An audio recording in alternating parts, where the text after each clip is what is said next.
From UFOs to psychic powers and government conspiracies, history is riddled with unexplained events. You can turn back now or learn the stuff they don't want you to know.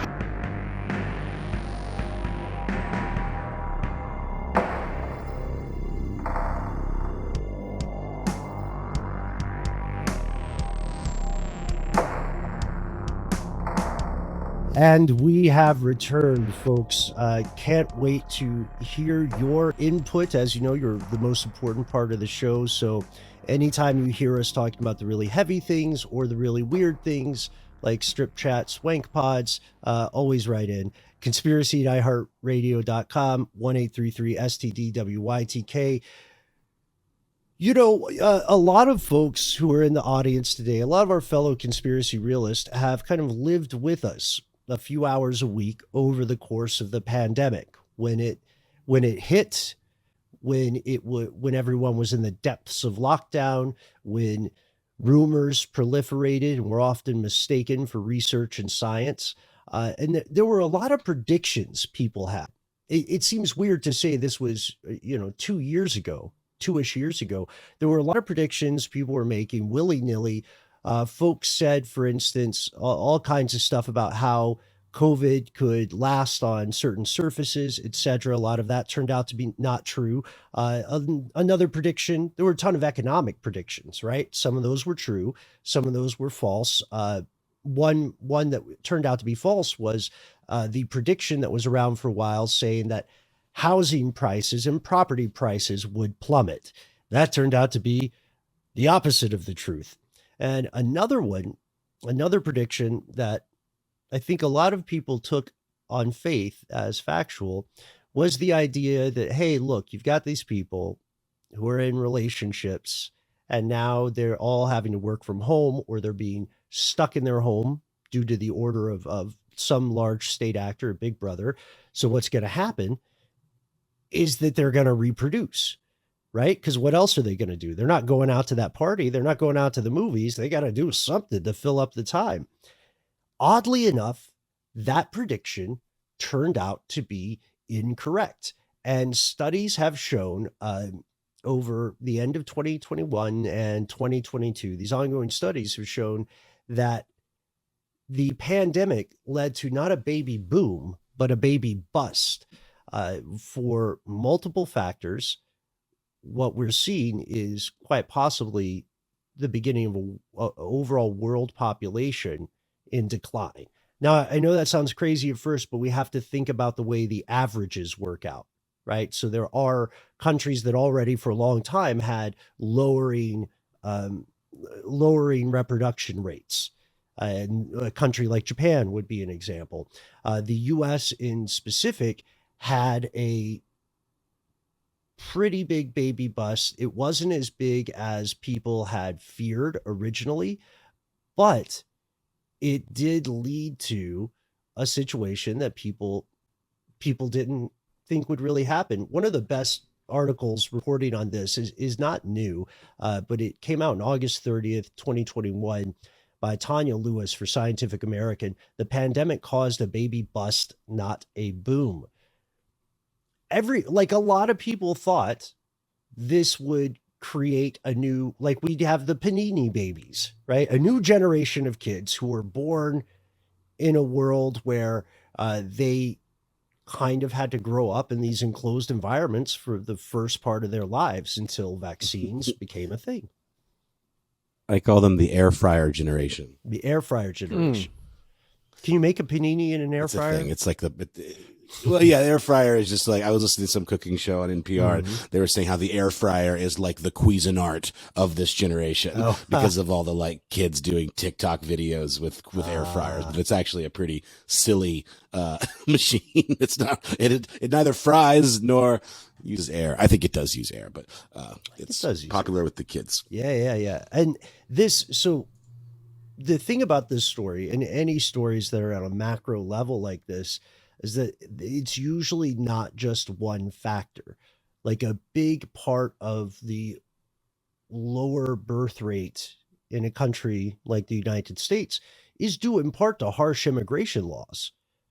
Countries typically increase their population based on a couple of things: a longer life expectancy over generations, right? So, your parents used to live to 70 and now everybody lives to 80, or something like that.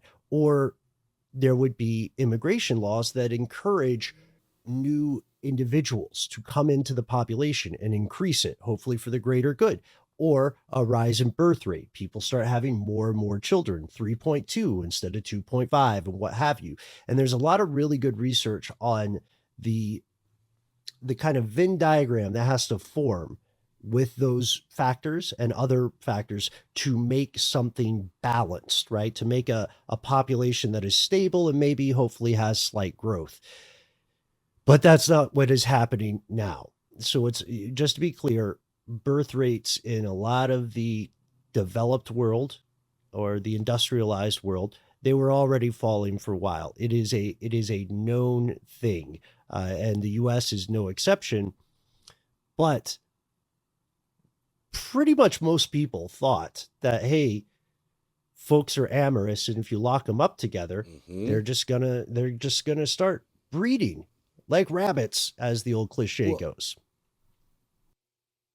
It's sort of the opposite of, like, a couple things happened in the opposite of what people might have predicted. Like, I think because so many people were out of work, and there was so much financial, iffiness, that we thought people would not be buying houses and that there would be a housing bust, but instead there was a housing boom. Right. And then the opposite happened, where you would have thought there would be a baby boom, but there was this baby bust. It's like, you can't predict this stuff. It's things have a way of having a life of their own, Yeah, that's why I opened with talking about the housing stuff in the beginning, because I think those are two of the biggest predictions that people kind of got wrong. And a lot of folks were optimistic and thinking, hey, maybe this is the first year I can buy a house. But for anyone wondering why that still is such a struggle for so many people, check out our episode on foreign investment in the housing market, and check out our upcoming episode on investment companies, domestic investment companies or multinationals who are buying up entire suburbs and turning them into rental properties. Anyway, I'm going through that right now, experiencing that firsthand, trying to find a place to rent. I'm trying to find a place to rent, and they're all owned by Open Door or BlackRock, Zillow, whatever these companies are, and they're all houses that I was looking at to maybe buy one day, pie in the sky, and now they're all owned by a company and for rent. Dude, I had I was going to have an appointment to look at this house that I liked. And the very next day I got a call back. Oh, sorry. They already sold it to a developer who made a cash offer. It's like, how do you compete with that? They also waive the inspection. Laws against this stuff. Yeah. Waiving the inspection is if they're a developer, they don't care about the inspection, because you're just going to rent it, and then they'll just take care of things piecemeal as you find a problem that's bad enough to report. That's kind of why I've held off on some things too. I don't know, man. Maybe I'll just buy an RV and just live off the grid-ish. Anyhow, that'd be fun. Well, you can see multiple studies that indicate these trends and factor in all these variables that are affecting us here. But one thing that you can take from this is that these sorts of changes, even if they seem small in the short term, they have huge long tail effects, intergenerational stuff.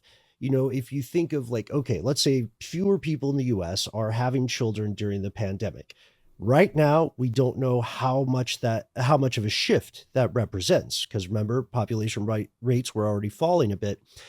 It could lead to an economic boom, like the Roaring '20s after the flu pandemic of 1918 hit. There was an economic boom, or it could lead to a system of two Americas.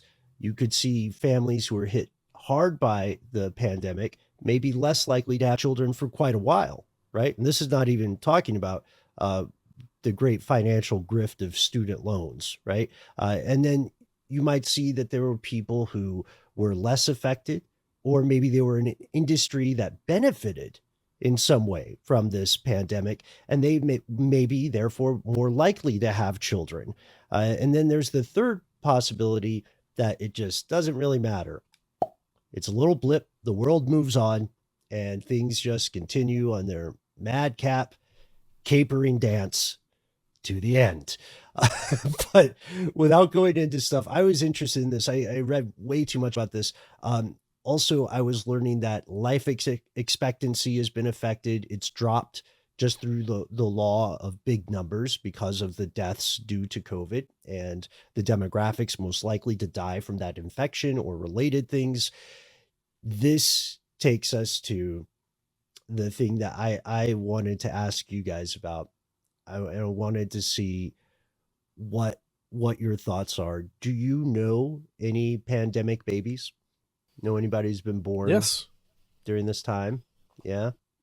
Well, we know several people in the Hart family and in our friend groups who have had children, but it's probably not the same frequency that it just would have been on a regular year, or a regular couple of years. Guys, I've seen this movie before. Yes, Children it was of in Men. the form of a TV show. It was. Oh. Yes. It was that movie. It was also Utopia. I've seen this movie before. Yeah, and this Does it end well? well, you Depends. never know how much of the writing. What do you mean by well? How much of the writing is done by the actual writers and then like the producers who come in with their opinions. But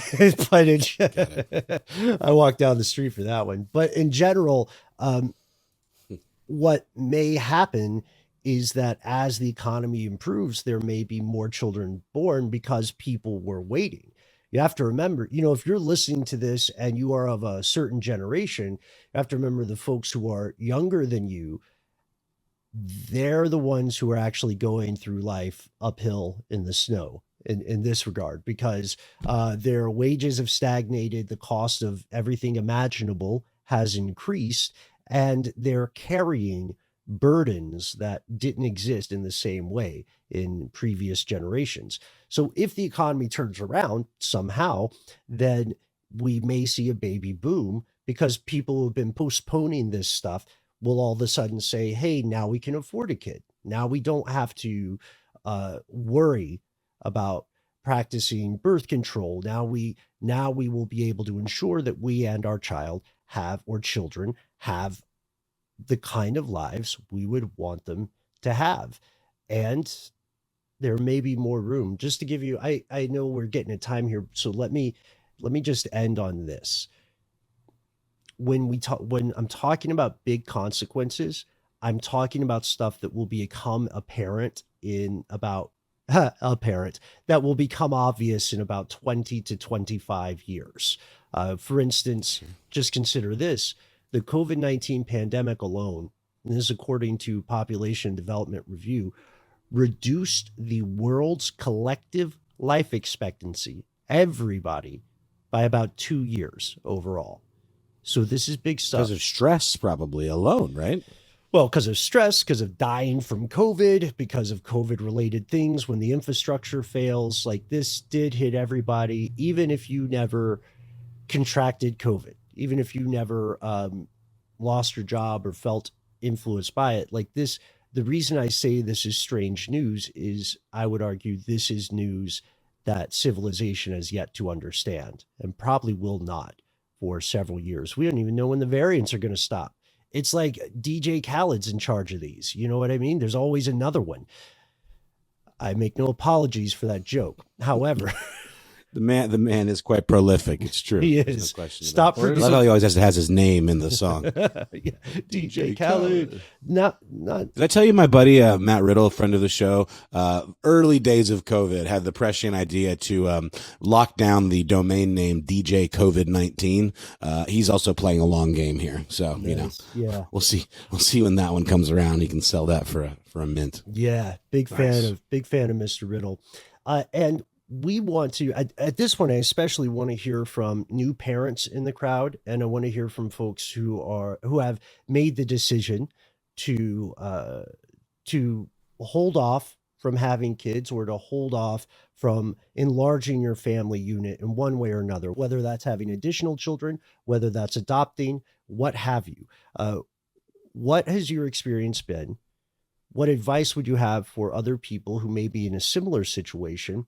And what do you think these sorts of rises and falls in birth rates and death rates, what do you think this means for the world overall, the world in which future conspiracy realists will hopefully grow up and hopefully succeed?